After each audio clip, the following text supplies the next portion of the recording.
Hello everyone, welcome to NintenDormant, the podcast where we discuss Nintendo games that have been left on the shelf. Joining me today is somebody who brings the good vibes to gaming, because he's one of the founders of Good Vibes Gaming. It's Derrick Bitner. Derrick, hello. Hello. How are you? How are you doing? I'm doing well. I'm good, how are you? I'm doing good. Doing good. Classic Discord right off the bat there. Oh, the yeah, delay of makes course. it so easy to have chats. Now, we're going to touch on this a bit later, but you're doing a list of the best game of all time. Have you regretted that decision yet? I think I started regretting that decision when I was like, okay, I'm going to spend a week of voting on each console. And then I realized, oh God, I have 33 consoles listed out. This was a bad idea. Excellent. But we're still going to go for it because I'm interested. It's more curiosity than anything. Well, we're going to chat about that more. But before we do, I must introduce our other guest. And now, if you thought the vibes were good before, they're about to get a whole lot gooder. Because from Good Vibes Gaming, it's Jon Cartwright. Jon, hello. Hi, we're vibing so much in here. Oh, it's yeah. Off the chart. Mm-hmm. It's the vibes are so good that they might be the goodest they've ever been. I would say this. You're my first returning guest, Jon. How does it feel? Oh, what an honour! I didn't even ask Alex Olney to come back then. Just me. I did, but he was busy, so I called you. Oh. That's not true. Please come back. I'm leaving. No, oh, okay. Well, we've lost Jon. No, thank you both. I'm very excited because this is the first time I've had two people from one channel. And I figured when we put your pitches against each other, it's going to be Good Vibes Gaming versus Good Vibes Gaming or GVGvGvG, which I'm quite pleased about. That's very good. I'm impressed you got that out. That I would have use tongue-tied that easily. Yeah.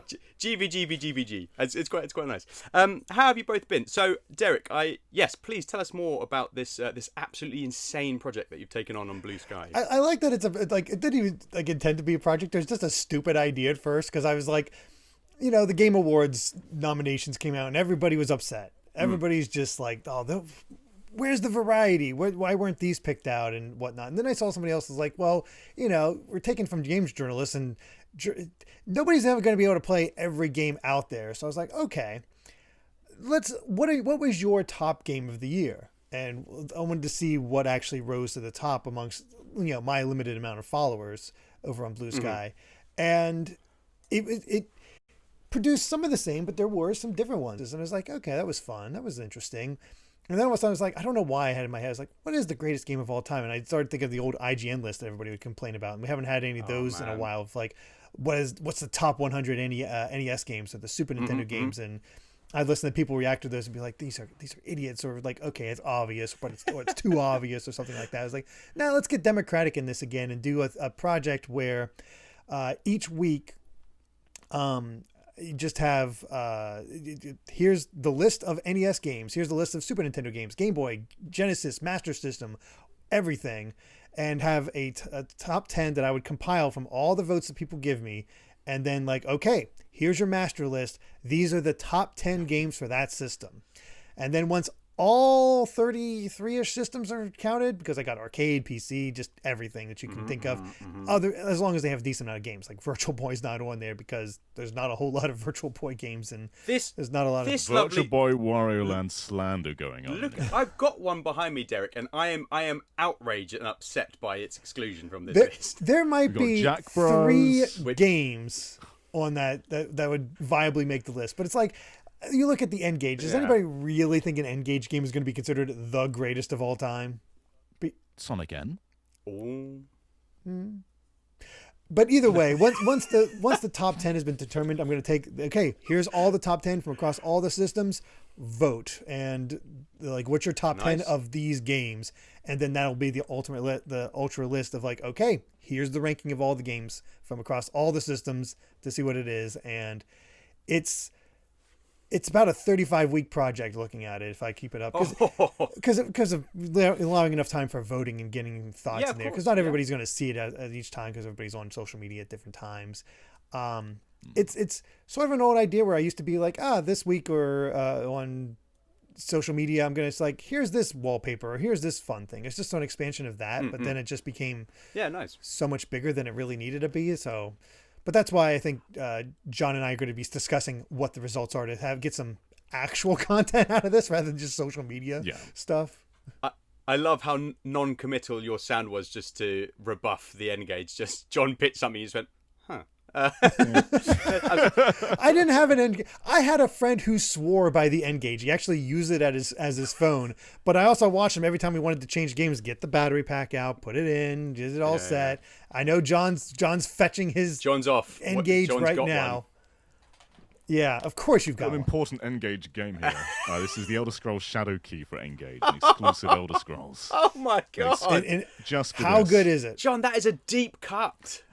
It's not good, but Would it be the top 10 on the I think it's system? fascinating though.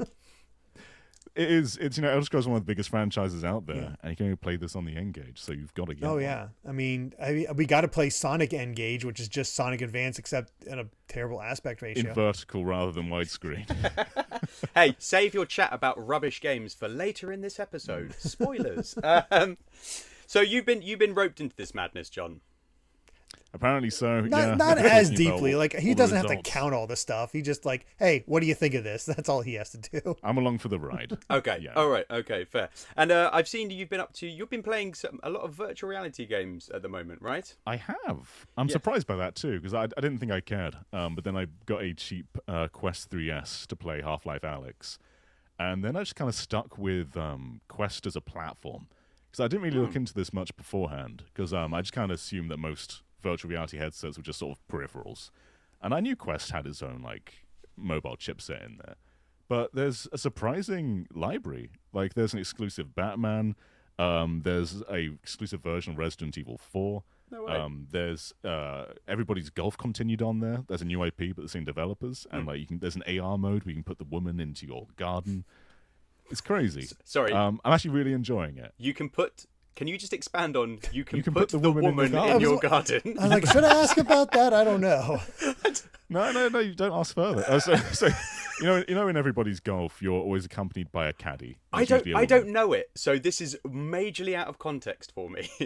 Okay, well, there's a woman, and usually she just says like, "Oh, there's wind coming this direction," or Right. you know, the slope slants up this way. And if you play regular golf, she still does that. But there's an AR mode. It's called mixed reality. It's still like virtual. It's still 3D, but she appears in real life, and you can make her in your garden, and she'll tell you like where the hole is. John, stop. All I can think of now is it Shaun of the Dead, where he's just in the window and says, "There's a girl in the garden." That's all I'm picturing in your household. I saw you playing Samba de Amigo as well, which looks absolutely insane. It's crazy, yeah. This game has there's 3 versions of Samba de Amigo. There's the Switch version, the Apple Arcade version, and the Quest version. They're all the same but different. So Right. Apple Arcade has its own story mode. Switch is just the most expensive, but doesn't have anything exclusive. And Quest, I think, makes the most sense because this was always like on the Dreamcast had like motion maraca controllers. Whereas now you've got proper motion controllers being tracked to your head. Like the accuracy is perfect. Oh wow! And you can just hit things in 3D space. It's really good. Yeah. How about you, Derek? Have you sort of delved into the world of VR? Or is it not really for you? I've tried little demos of VR, but it's never really clicked with me. The only one that really had any actual appeal, like maybe I should check this out, is Half-Life Alyx, because I have heard it's really quite good. And I think John even got into VR just because Half-Life got re-released or had that, like, here's episode 1 and episode 2, plus a brand new documentary talking about episode 3. And John, I know that kicked off John's. It was Half-Life seeing fever. episode 3. I was like, man, I want more of this. And then Alex has been out for like 5 years, and I thought like now VR's cheap enough. Has it been 5 years? Yeah, it was 2020. It was Oh my god! yeah, at the beginning of that year.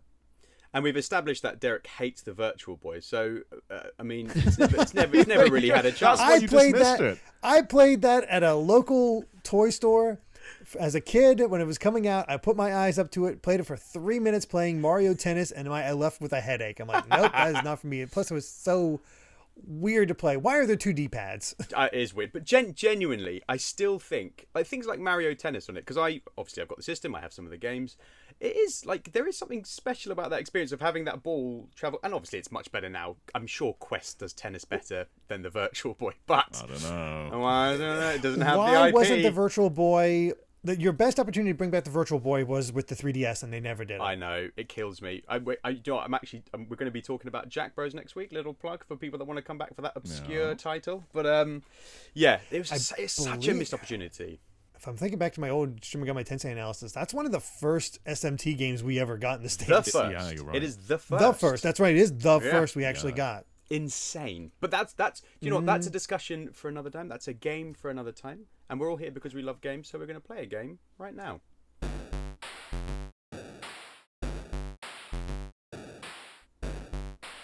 Yes, it's time for the NintenDormant Rapid Quiz. For those who don't know, it's 2 rounds. The first round is fastest finger first, followed by play or pass for double points, where you can get 2 points for answering a question. If you don't know it, you can pass it to your opponent. If they know it, they get 2. But if they don't, you get a sweet 1 point, and you don't even have to have any knowledge, which is excellent.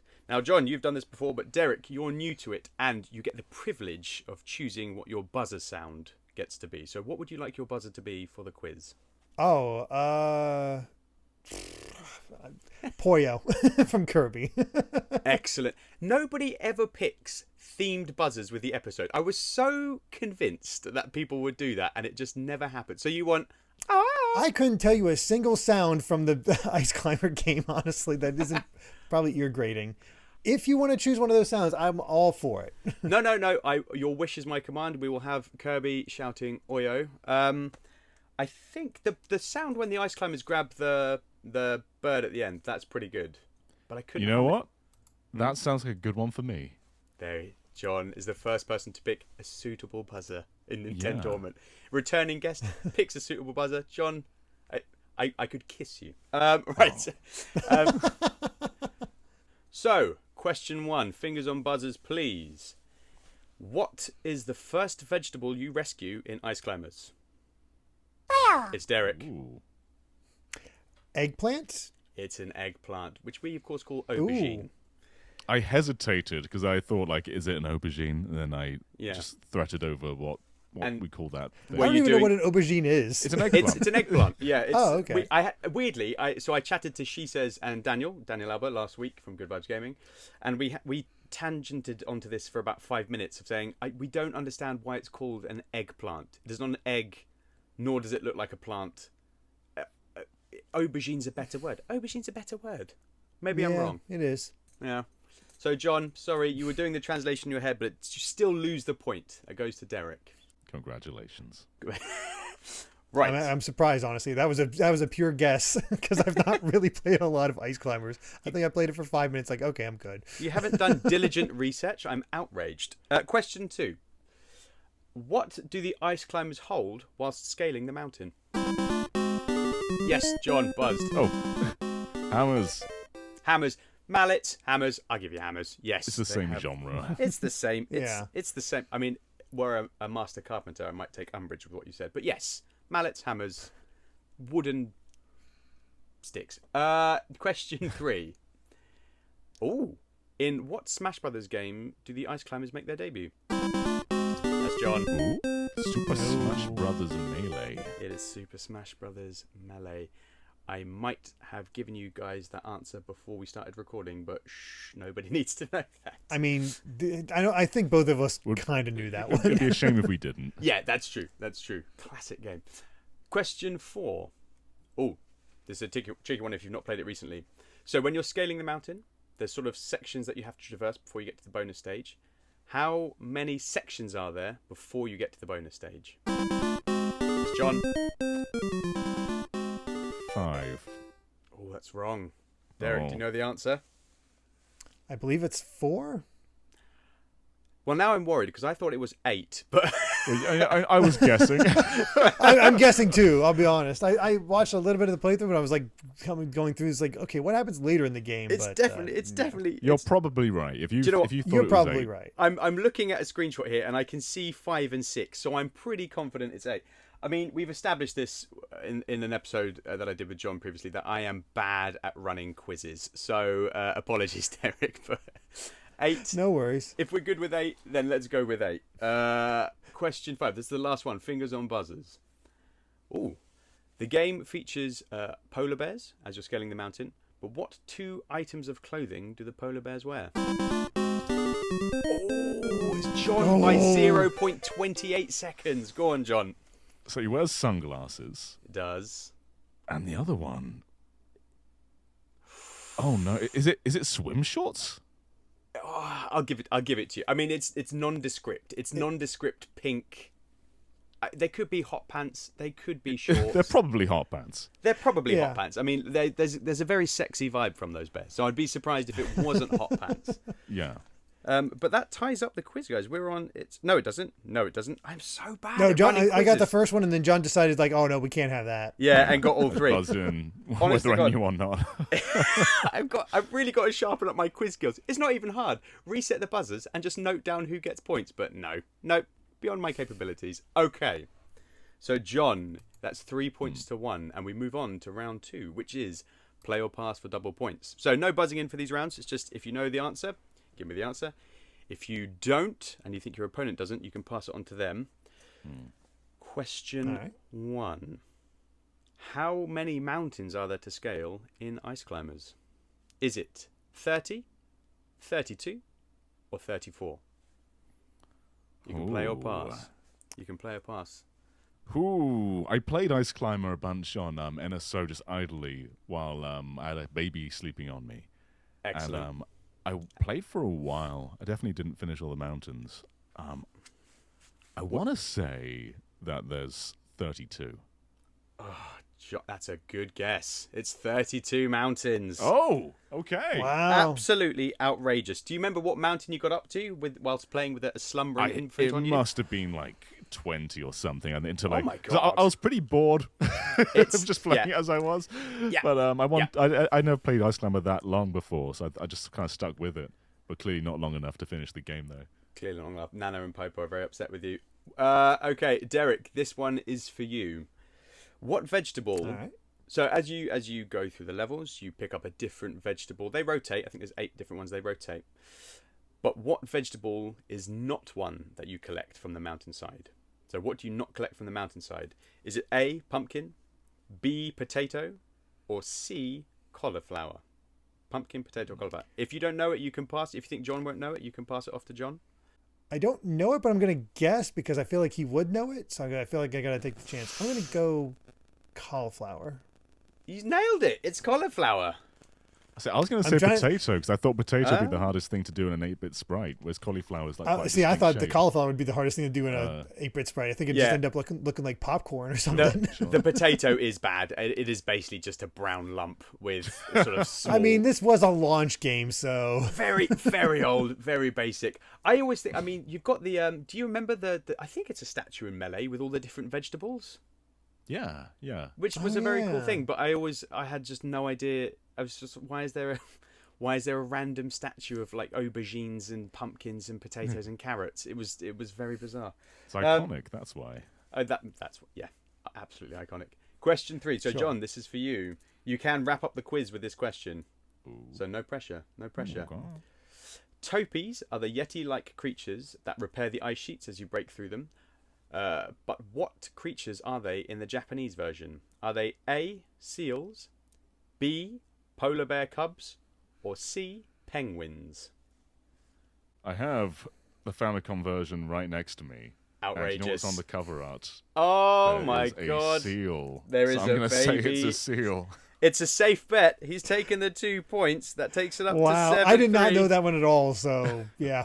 No, I mean, all of them are cruel, if we're being honest. But small cuddly seals are what they opted for. So, Derrick, John has wrapped up the quiz, but you can pull it back with this and make it a slightly more respectable score. What animal is stealing the Ice Climber's vegetables? Is it A, is it an eagle? Is it B, an albatross? Or is it C, a condor? That would be C, condor. It is a condor. Congratulations. Nice. I mean, does it look like a condor? I mean, you get kind of like... I don't know where I heard that it's a condor form. Maybe it is from Smash. Most of my knowledge of Ice Climbers does come from Smash. Absolutely, so. yeah. I mean, I genuinely thought it was a pterodactyl for a very long time. Because it looks like an 8-bit Ridley, if we're being honest, and just kind of is orange and has all white eyes. It's terrifying. And condors, I think, look like big turkeys, but I might be wrong about that.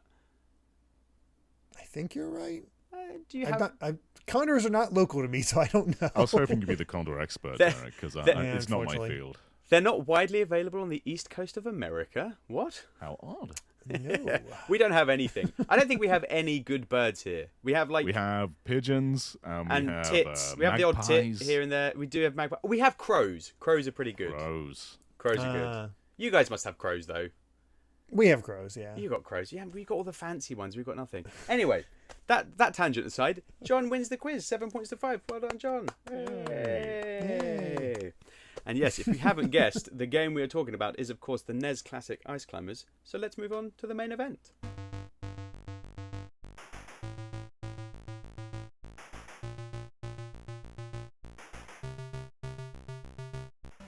So yes, our game today is Ice Climbers. A brief history for people that don't know. It was developed by Nintendo R&D 1 for their arcade systems and then the NES. The player takes on the role of the titular Ice Climbers as they traverse 32 mountains to retrieve vegetables stolen from them by a cheeky condor. It released in 1985 with no subsequent sequels, but Nana and Popo shot back into the public consciousness when they appeared in Super Smash Bros. Melee in 2001 or 2002, wherever you were based, with their unique dual character moveset. But despite that, we have yet to see another entry in nearly 40 years. Whoa. So, I know, nearly what is 40 time? years. Yeah, doesn't. Yeah, I guess the 80s insane. was 40 years ago. Oh yeah. Don't remind me of that because I was also born in '85, so it's like, oh no. Yeah, John's a '90s boy. We don't like that. I'm '87, so I've got a bit on there. But guys, what's your experience with the game? Have you? I mean, obviously you didn't play it when it came out, but have you played it subsequently? Is it something you experienced before this discussion or before Smash Brothers? Were you aware of it? What's your time with the game been like? I think Smash Brothers introduced me to a lot of Nintendo IP. Because before Smash, I played like Mario, Pokemon, dabbled in a few other things, but not much. And then with Melee, I just kind of played everything that was in there. It's like Metroid, Earthbound, and Ice Climber. It was the Wii Virtual Console was the first time I got to play Ice Climber. And I didn't hate it, but I also didn't love it.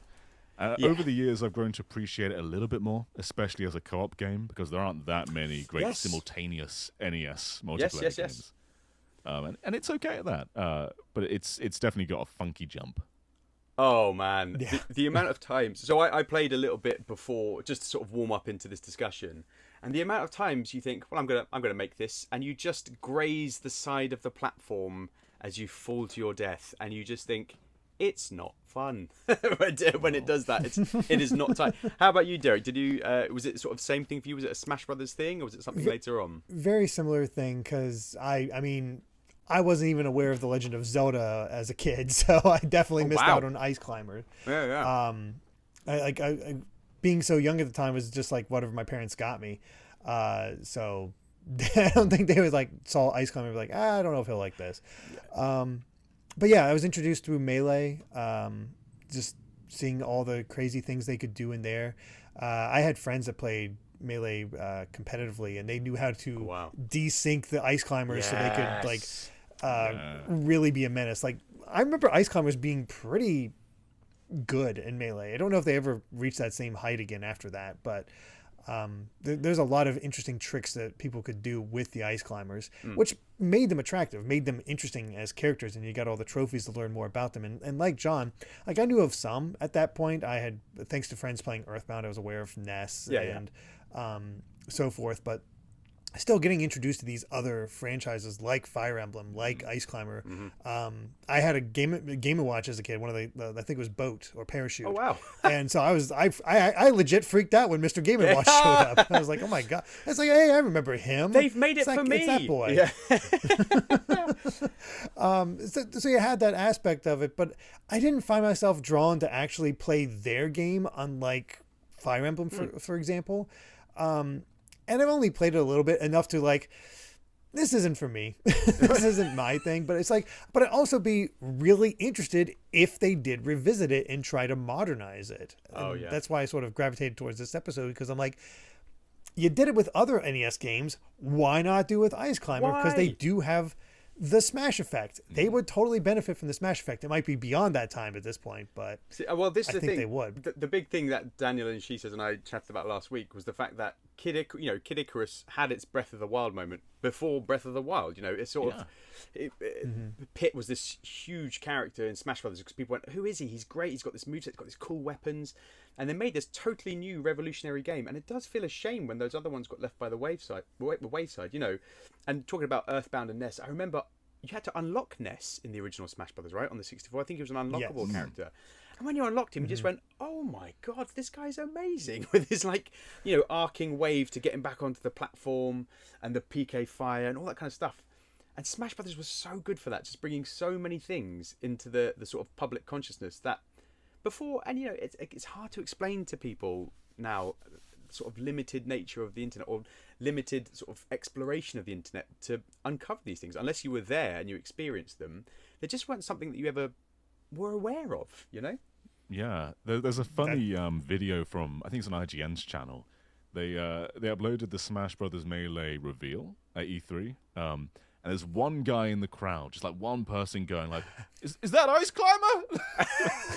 That's incredible. I think that's why I like the trophies so much. The trophies felt so rewarding. I wanted to get them all because it's just more history you get to learn. It's awesome. Do you guys know? I'm sure you know, but there's 2 trophies that you can. I think it was for Melee that there were for competition winners in Japan that you cannot unlock unless you won that competition. I think one's Mario riding Yoshi with his cape, and I don't know what the other one is. And as soon as I found out about that, I thought, devastating, because I spent so much time unlocking each one of those trophies, but it will never be complete. No. Unless there's an action replay. You bought the Pikmin so you get the Pikmin trophy. Yeah. Yeah, no, so Ice Climbers, they sort of came along.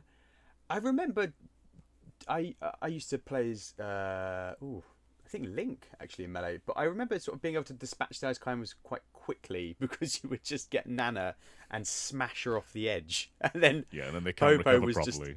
And Popo was just rubbish by himself. I really wanted to like them and get into playing with them, but were they ever your mains or just absolutely not for you? They're never my mains, but I liked them a lot, especially in Brawl, because they had a cool Subspace Emissary level, where like you're going up the mountain with Lucario. That was a cool bit. And I like their stage too, with like the giant fish that springs out of the water. It's like kind of recontextualizes lots of iconic elements of Ice Climber. But I never really loved playing as them. I just kind of appreciated how they put them in there. They were sort of the challenge character. Like, if you can actually beat the other person with Ice Climbers, you felt kind of accomplished for it. Bragging rights. Yeah. Like I said, I've seen some crazy play with the Ice Climbers from people who really know Melee, but it wasn't a character I gravitated towards at all. No, I mean, I think you're right about bragging rights, but I was just never, ever good enough with them. That giant fish, by the way, that doesn't appear? Am I going mad? That's from Balloon Fight. It's from Balloon Fight. Oh, you're right. Yeah, it's the fish from Balloon Fight. Yeah. They just like decided to pull out because there's definitely no water element to Ice Climber. No, true. I do like though. So, and obviously, we're talking so much about Smash Brothers, but it's fine because Smash Brothers is great.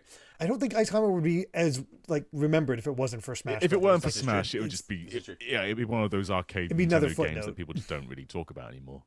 But the polar bear. So, when you guys played Ice Climbers, did you ever have the polar bear show up? Yeah. Yeah. He basically he hurries you along, right? He just like stamps on the floor and forces the level down. And obviously in the level with where you're playing on the little mountain peak, when he stamps it, that's when it goes underwater, right? And then starts to slide along. Mm-hmm. So good. Just small contextual things like that, which are like, oh, that's a genuine thing from the game. It's what Sakurai excels at in every level and every game. It's why he can convince you, like, I want to check this out because this seems interesting. This looks fun. And then it's all to lies. The Ice Climbers credits, there was a bit of an outcry that Ice Climbers weren't in 3DS/Wii U. That's true. When they were revealed in Ultimate in that trailer, if you watch reaction clips, people they roar when they see Ice Climbers. I know. They were the first, I don't want to say gimmick character, but they had such a different, they were sort of different from anything else. And obviously with Ultimate, I think they pushed the boat out with that very much so towards, especially the DLC characters. Things like Hero, just having the menu of things is insane. But yeah, in terms of sort of going, this character is unlike any other character, and even now, I don't think there's another character there's no like dual character in there, is there? Unless I'm forgetting one. There's so many. No, Not I always really. kind of wanted Mario and Luigi as one, Yeah. like a similar. We've had like character switching, like Zelda to Sheik, but yeah, and like Pokemon Trainer, but yeah, they're the only simultaneous one. Yeah, no, they're insane. Well, so I mean, back to the actual game itself. You know, it's quite, and it's an early NES game, early arcade game. So you know, quite basic. You've got enemies that walk towards you. It's obviously the topies. Whilst you're smashing through there, so you jump and you hold your mallet above you when you're on ice climb. You smash through the ice. Topies can come and fix those sheets to sort of slow you down. I think they're called nitpicks. The birds, they come and swoop down. You can sort of club them. There's ice. There's spikes that come down. There's weird conveyor belts. What are the conveyor belts about? Are they not on every mountain? Well, In case you get tired. yeah, yes. They're ski lifts. Oh, Just broken down ski lifts. yes, Maybe. Thank God, an escalator. This is much easier now. And then you go through, and then once you clear the sort of 8 first stages of the mountain, you get to the bonus level where you have to sweep up the vegetables. That's when the time limit kicks in, right? And then you've got to get up to and try and grab the condor. So you can fail that, I think, and still clear the mountain. That's just for bonus points. What did you guys think? I mean, how did you feel in terms of the kind of execution of the gameplay because you know essentially it's a platformer. Derek, you know, do you think it does platforming well? I mean, for the time, you got to look at the context because it plays like a Donkey Kong, like those other old school arcade games. And the NES, in the first year of its life, for the most part, especially when it was released in Japan, was mostly arcade ports. It was just, hey, here's a way to play arcade games at home. There's no ending, there's no goal, and it didn't really shift until Super Mario Brothers, where they really kind of like, oh, this sold really well.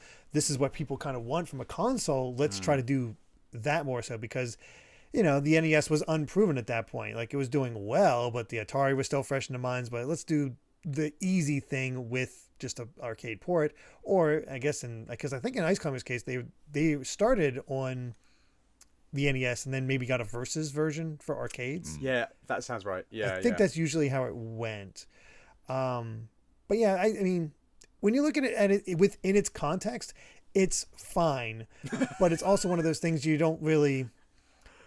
I don't think it has the natural ease of like a Donkey Kong. No, like, what a glowing review. You climb up, you got the clear thing on the screen. It's just it's more of scrolling. It's not as elegant, I guess, is probably the best way for that. It's the hardest more, part is it's just trying to jumping. do more, but there's too much to it. Yeah. Like the jumping's bad. Breaking blocks and like smacking things, like that's easy enough. But it's when you're trying to like jump from one ledge to the other. You just sort of clip through sometimes. It's agonizing. It's agonizing, and you're thinking like, I know that if I run here, I'm going to make this jump, and you just don't. And it's got that classic NES era thing of if you fall through the floor, you don't go back down, you just die. Yeah. And it's Yeah.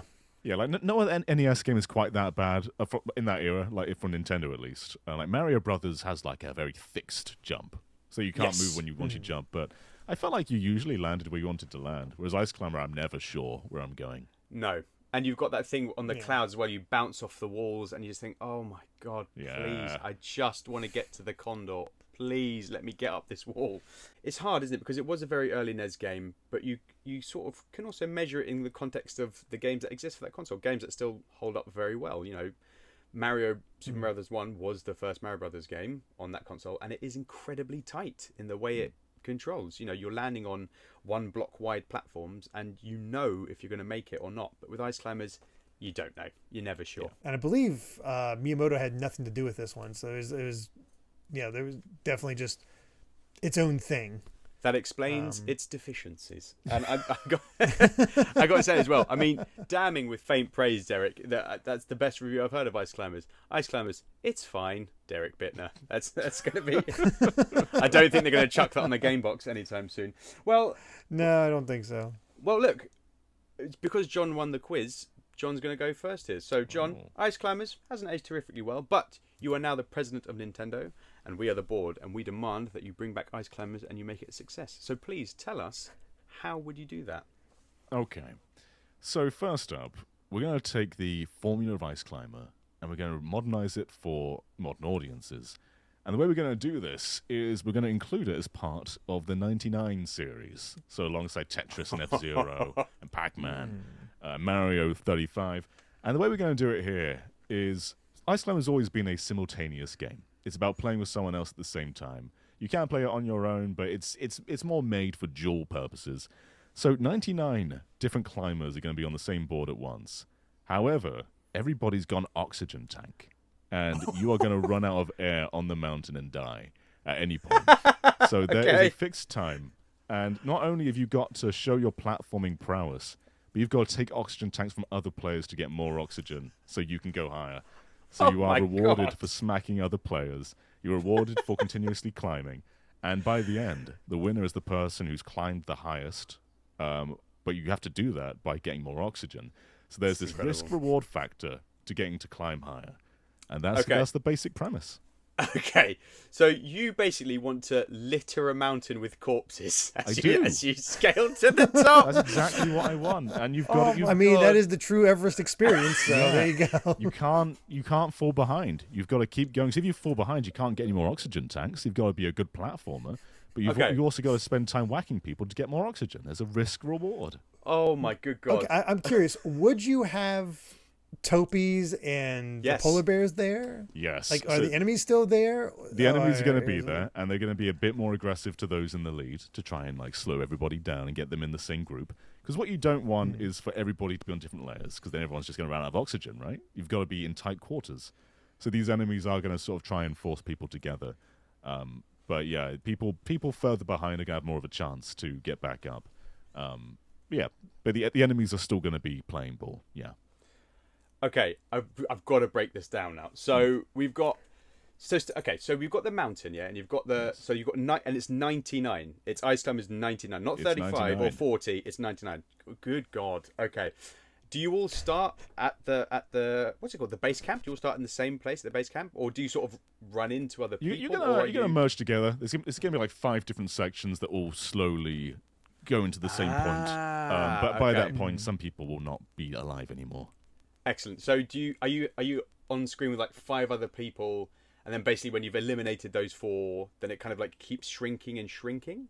Yeah, sure. That's what that's what I'm thinking. Sure. Have I just given you a solution to a problem that you didn't? Yeah, I think so.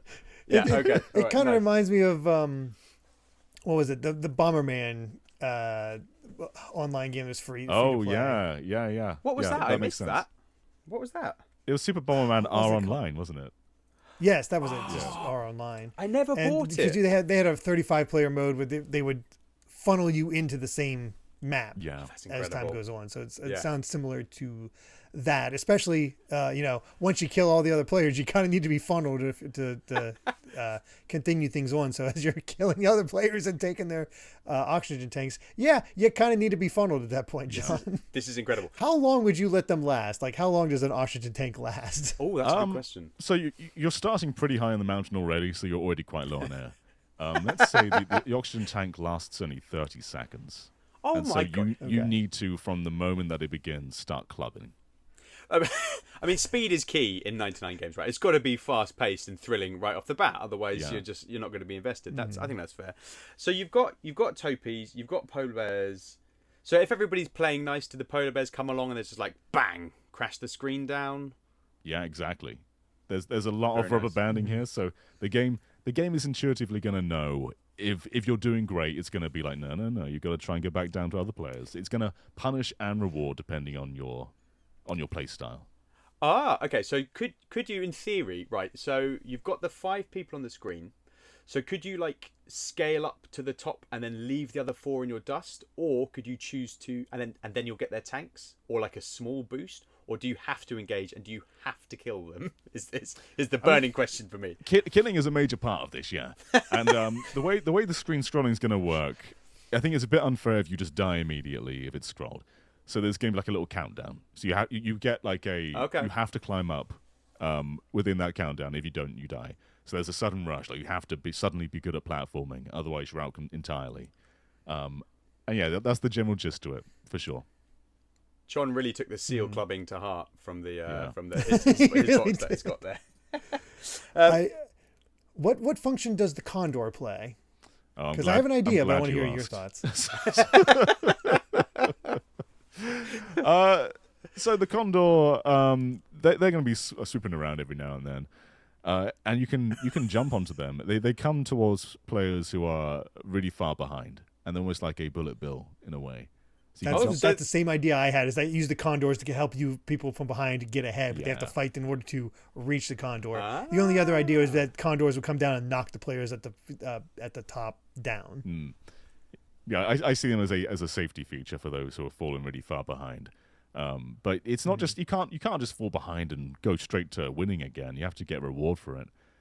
So when a player dies, one player gets the oxygen tank.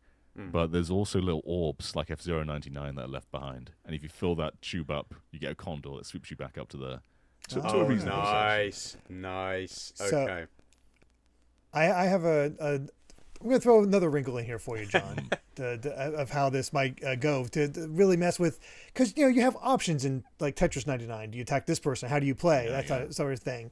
And you're working against these other people, but how about introduce an idea of working together? Because look at Nana and Popo's recovery in Smash. They have the line where they work together to send a lineup. Could two players work together to assist each other up? But that also, do you work together or do you try to kill that person to take their oxygen tank? I mean, you could work together, but eventually they're going to betray you. So it's like an uneasy alliance. The classic Streets of Rage ending, where you say, "Do you want to join me?" And you've got to fight to the death. That's fantastic. Okay, what about because a big part of these games, right, are the unlockables and things that you get. So, I mean, presumably just any color Parker you want, but there's got to be what's the reward for scaling this mountain so often? You can get instead of mallets, you get like a pocket knife. Kind of shank some people on the way up. See, I was thinking like Nintendo overlays where it's like, this one's Kirby themed. Kirby comes around to bring the condor up. Yeah, it's either we're gonna shank Nintendo skins or pocket knives and whips. A baseball bat with just nails smashed through them. Oh my god, John, this is so violent. I mean, you are the president. Are you happy sanctioning this level of violence with a beloved sort of chibi character? I mean, the kids have to know, don't they? Like, the kids can't just go around thinking everything's going to be okay. They have to know that sometimes you've got to fight for oxygen.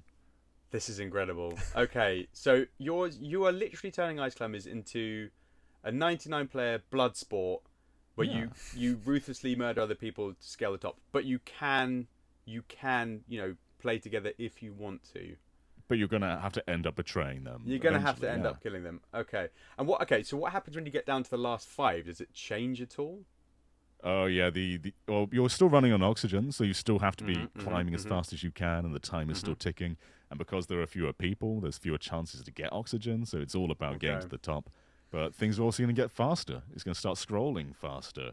Polar Bear might taunt you, might call you a loser, which makes you like, I need to get higher now. Yeah. What happens if everybody just runs out of oxygen? It depends who's at the highest. If everybody runs out of oxygen, the person at the highest is the winner. Okay. So there is no there's no finish line, so to speak. It is just the last one standing. Yeah, you can't beat this. Yeah, it feels like there has to be an endless. Yeah. It has to be one of those endless types fair enough. Of things. I guess sort of like Mario 35. Yeah, you can't beat it, but it's not endless because at a certain point you can't keep getting more oxygen. So it's going to end. Wouldn't you feel? Don't you feel sad that you can't get to the peak? Nah, you can't scale the mountain. I mean, theoretically what you could do is just, hey, you won, and you just scroll up a little bit. There's the peak. Yeah, I guess so. Yeah, when you're the winner, it just scrolls a little bit higher. It's like, the peak's is right above you. And you just made it. Congrats. And presumably a vegetable is there of some description. Yeah, exactly. Trophy. Worth it. Worth slaughtering 98 other people to pick up I think gherkin. All of these ideas would make Ice Climber finally good. Okay. And I mean, you're going to want the game to be tighter than its current iteration, right? So we're talking like pixel perfect platforming, or are we sticking with the current build where, somebody might be like, yes, I'm going to make this jump, and then just plummet to their oxygen deprived death? And in between, I feel like we're not going to make it super tight. There is going to be a rigidness to it, so that you don't always feel like you've mastered the game, but you're also not just going to clip through walls. So basically, it's going to be tighter than NES. You want to gaslight the players, is what you're saying? Yeah, a little bit. Yeah, just some light gaslighting. Just tiny bit. Just a bit. Okay. All right. Derrick, any other questions for Jon's iteration of Ice Climbers? No, I think I'm good. I'm like trying to think of what else would be in this game, but we got unlockables. We got what all the classic elements do. The vegetables, the enemies, the blood sport. It's all there. Yeah. Yeah. Yeah. It's going to be wildly popular. It's classic. If we're not going to club seals, we got to club each other. Yeah.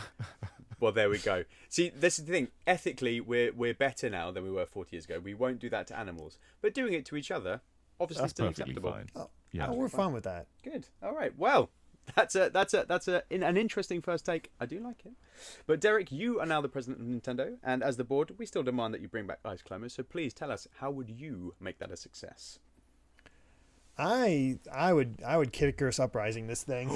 Like I I think we need to just let it be as epic as it possibly could, where these two are actually climbing the mountain and having other like different mountains, like almost like Luigi's Mansion 2 for a way, with each you have a different themed mountain each time.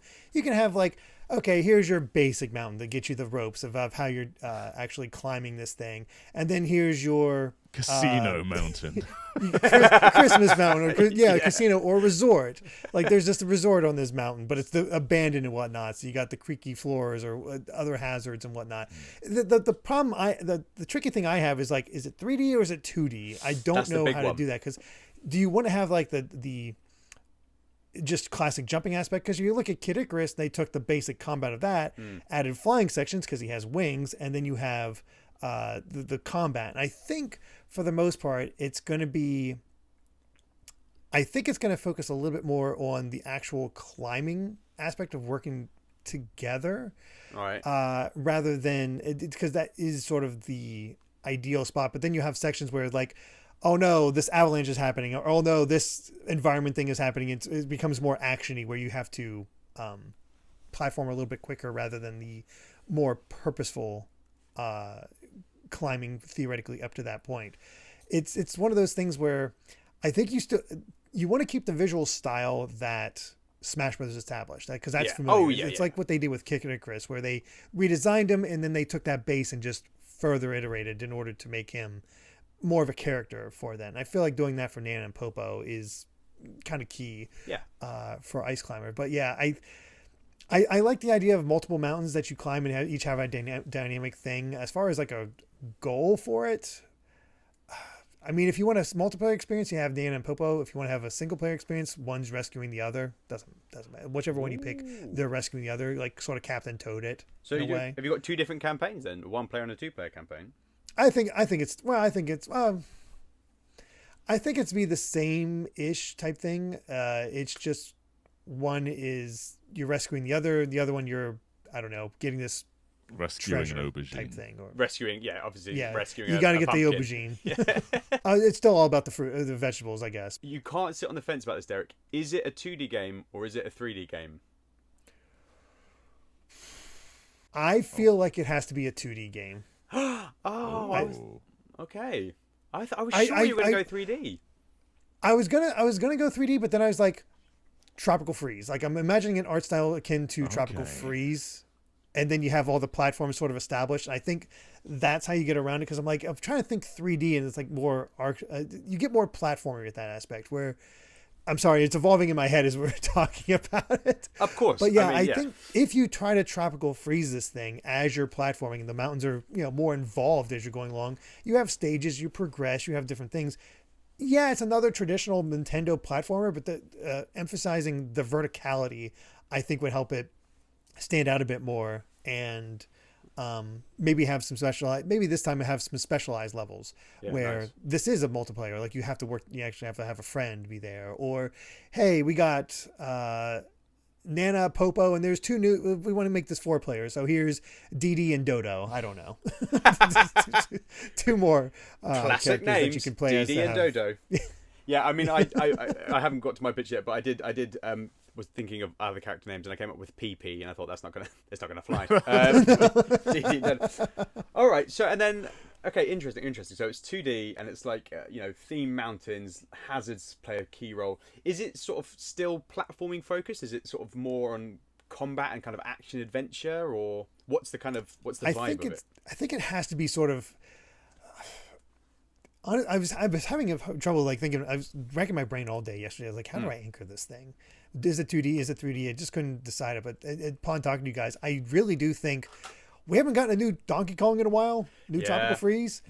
Just Tropical Freeze this thing and just give it a Ice Climber deal of attention. Make it much more vertical. Add the platforming. Have different contexts of I think you need to bring in new enemies for the most part. But then you have the sort of the classic ones where here's a bonus level and you got the polar bears bringing things down or the PPs slowing it down. You still bring in that classic gameplay, but it's more modernized. And otherwise you have other ones okay, now we have a Yeti to deal with that is a standard enemy or what have you. And again, you can have interesting different themes for all these there's all the snow's gone away, or weird, there's a heat global warming's happening and it's melting, so you sort of have a waterish level type thing where you have these flowing ice flows and whatnot. Oh god, this got heavy. Yeah. Actually, do you know what, just quickly, John, I didn't ask, so presumably Nintendo are making yours in-house, yeah? Yeah, this is done it's done by NST. Very nice. So Derek, I mean, would you hand this to somebody like Retro? I'd say Retro or Next Level games would probably be the best fit for that style. Where they're quite good at, I think, getting those extra animations in there, having that context, the tight platforming. I think the two of them would probably be the best for it, in that aspect. I do love Next Level games. I think we spoke about this when we did Mario Galaxy, John, didn't we? Next Level games. There's the sort of charm that they bring to those things. With Tropical Freeze, Derek, Donkey Kong can climb vines, he can swing on vines, he can pull up, pluck things. Do the Ice Climbers have any new moves like that to help them scale these mountains? I think it's a good idea to introduce new moves. Like maybe after each boss, you get a new move that expands the moveset as you go along. So that's where you bring in the double jump type of thing. You get a double jump now, and it's Nana and Popo working together to throw each other to the next level, maybe get expand upon the hammer in certain ways, or maybe you can get a little bit of a glide if you they twirl their hammer. In a way. You're making me want a Metroidvania on a mountain now. With the Ice Climbers. Yeah. Ooh. I mean, you could John pitched. That's not a bad idea either. John picked knives, so you could just give them knives, because obviously we know that give them knives. They're adept at wielding a blade now. I mean, I guess they have the ice picks, so they can have that where they picks is nice, climb and do that. Is it would they be in a barrel like in DK, like they're stuck in a barrel on the mountain? You just crack it open with a mallet, or give you extra power ups? I think actually having to rescue again, going classic, more classic DK, because in Tropical Freeze they're sort of just. It's been a while since I played Tropical Freeze. Diddy doesn't follow you around when you're playing as Donkey, do you? If no, you're they ride on you. Yeah. They just ride on you. They're not separate. I feel like needing them following around a bit is like classic DKC. It's probably the best way a bit, especially because the double jump. And if you did take a hit, you can't do the double jump. It limits you in that way, where it rewards you for playing better. Yeah. But yeah, as far as other I don't know what maybe they'd be frozen in ice. You got to crack open the ice. That they. Oh, I like that. I really am just taking Tropical Freeze and reskinning just making it ice climbers, making it vertical. Tropical Freeze and turning it 90, and we're done. Yeah. What about things speaking of Tropical Freeze? Then, we don't get a lot of Tropical Freeze. I don't think this is a bad idea. Hey, Donkey Kong Country is actually on my list for NintenDormant, which seems mad because it's such a good series, but it's one I'm going to be talking about. I'm going to call you up, Derek, when that one comes around. Okay. What about boss battles? Because obviously a big thing of Donkey Kong Country is boss battles, and Ice Climbers doesn't traditionally have boss battles, so is it something you'd include?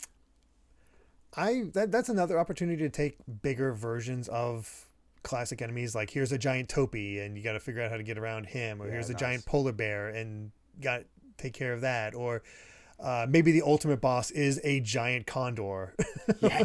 Oh yeah. That you deal with, or maybe that's the final area. This is why you're climbing all the mountains. That they're progressively getting higher, which eventually gets to a condor that's a giant condor that has one final like castle that's on its back, and you got Condor Castle. That's great. Condor Castle is a good name.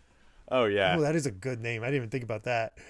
And then there's your final villain, and maybe let's Shadow the Hedgehog. This you got rival ice climbers. I thought you wanted Shadow to just appear on the mountain. No. Just have like here's your rival. Your rival ones that you're trying to beat through, and so there's your bonus where you're trying to beat them to the higher mountain, playing the classic ice climber style, I guess. Oh, nice. I that's the fun thing, is that you have different ways of like really expanding upon this, where it sticks to the core values of it, but expands, because at the end of the day, ice climber is a platformer. Yeah. How do you expand that? And well, platformers are probably one of the most well-established genres out there, and it doesn't go crazy. I don't think this is crazy innovative or anything like that, but I think it hits a niche. Yeah, man. To get people at least a little interested. Yeah. And I think so, John. Again, I would assume that your version would use the classic music, which is weirdly sort of bluesy. It's weird blues music, which it's almost like a 12-bar blues, which is so weird in this game. But would you change that, Derek, or would you mix it up with some different sort of music? What would you do? I'd probably keep the bluesy stuff to a leitmotif, and just nice. change it up with different like you're in this type of mountain, so you got the bluesy stuff, but here's like a peppy bluesy, or here's a bluesy that's more threatening or stuff like that, or more regal once you get to Condor Castle. That sort of idea, where it's kind of like Punch Out, where you have the Punch Out theme is all throughout Punch Out Wii. But it's different. It changes up just a bit for each of the fighters. So you do the same sort of thing here. Otherwise, bring in one of the the big name composers and see what they come up with. That idea. Get Koji on the phone. Come on, Kondo. Do something nice. Yeah, exactly. I'm looking at the composer for the original Ice Climber was Akito Nakatsuka, who did work on some of the composition for Zelda 2, sound arrangement for Pilot Wing 64. God, that's mad. It's mad when they have such varied CVs, Nintendo employees, where they just work on such disparate genres and games. It must be so cool. Yeah, it's like you can go in a lot of different ways for that. Yeah. So, all right. Yeah. John, any questions for Derek? I think you made yourself pretty clear. Like, there's a lot of good outlines there. Copying Tropical Freeze is never a bad route to take. No, not really. I'm pretty clear on your vision. Yeah, man. Okay, cool. I'm going to pitch mine, and I don't know if I can beat those two, because they're both very different and excellent. But I will ask you a question to start with. Have we had in the last few years a narrative-driven platformer on a desolate mountain which was excellent? Well, geez, I think there might be a game called Celeste. Right. Celeste, that's true. Incredible game. Like, we don't really need to say much more about it. But weirdly, when I was playing Ice Climbers for this episode, there's sort of weird bits of the DNA that it shares with Ice Climbers. You have obviously there's not really any combat in Celeste, but you've got the hazards and things like we said about the moving platforms in Ice Climbers, the sort of strange moving platforms kind of exist in Celeste. You've got the spikes and the icicles exist in Celeste. So I would want to do I think I would want to take them from their 8-bit era and sort of give them SNES style sprites. So I wouldn't necessarily use the Smash artwork as a basis, but make it sort of look like a SNES game. And I would get, I think is it Extremely OK Games or Maddie Makes Games or both? Yeah, that that's makes what sense. they are now. Yes. Yeah. Mm-hmm. And I would say to them, can you please make a lonely mountain quest, but with 2 people? So you've got Nana and Popo, and it's all about puzzles where you have to essentially use their moveset from Smash Brothers to get them to traverse this mountain. So you've got, you have got, as you said, Derek, like the spinning round with the mallets to give you a little helicopter leap. You've got the rope, so there might be a gap where you have to jump and then slingshot one with a rope and then sling it back to them. Instead of strawberries, you've got vegetables. So you've got on chapter 1 or mountain 1, you've got aubergines knocking around. On mountain 2, you've got carrots knocking around that you can collect with a twist, which I'm going to get into. And obviously there would be a bit more combat than there is in that. I think the thing is with it, there wasn't really a lot of combat in Ice Climbers. It was more enemies were kind of obstacles, right? Like they didn't really do anything. They kind of existed, and you just club them because you're a maniac. But the topies they can make. All of a sudden, John shiving makes much more sense. Yeah. Guys, he's just thirsty for blood. But you would still get topies making ice platforms, which maybe you need to use. The polar bears can come and slam a thing down, but maybe that you need them to do that to unlock something. Just a game that's about traversing these screens. You move and it's a singular screen that you have to navigate the two of them through. And I think you can make it like a story as well, where they have to okay, let's go global warming, Derek. I'm stealing it. I'm sorry, but it's ravaging their food supply, and the animals have become vicious and are hoarding the vegetables, so they have to go and get those vegetables back from the mountain. And as you do, your village sort of goes hooray. And depending on what you collect scattered around, you make your village more successful, basically, I guess. And so you have a town building element to yours. Yeah, you scale these mountains and then you go back and you say, like, this is the harvest, this is what we have. But the twist with that, right, is that instead of unlocking B-sides and things with those cassettes, obviously, but the strawberries, if you find all of the eggplants, aubergines in like mountain 1, then actually you face like a vegetable themed boss. So think Eggplant Wizard from Kid Icarus. I've obviously still got that on my brain from last week, but if you find all of them, you sort of face a vegetable themed boss who, if you defeat, then comes to your village to supply them with eggplants forever. So you're sort of expanding into these weird vegetable creatures who can basically help you complete the game and provide for your village forever. That's my pitch. Can you change the story yourself by not collecting the vegetables? Because let's say there's a moral thing here. So the animals are going through global warming and they've got all these vegetables. What if you want to be an activist and you say, like, I don't want to take food from these starving animals who are being treated badly due to humans' own actions? Interesting. Could you just ignore the vegetables and get another ending where the animals love you but the village suffers? Yep, and I definitely thought of that. So I think that the animals keep track of how many of them you've killed. Yeah. Oh, yeah. Well, my thinking, right, was that it was like a Luigi's Mansion style thing where depending on what you've collected, you get like a different village. Like you've got the different mansion depending on how much money you got. So you get a different village for the ending. But actually, the main objective of the game, so there's like a condor, like a king condor, I guess, a huge thing, which is terrorizing the village and terrorizing the animals. So the actual main objective of the game, I should have said, is to defeat that condor and stop him from terrorizing the animals in the village.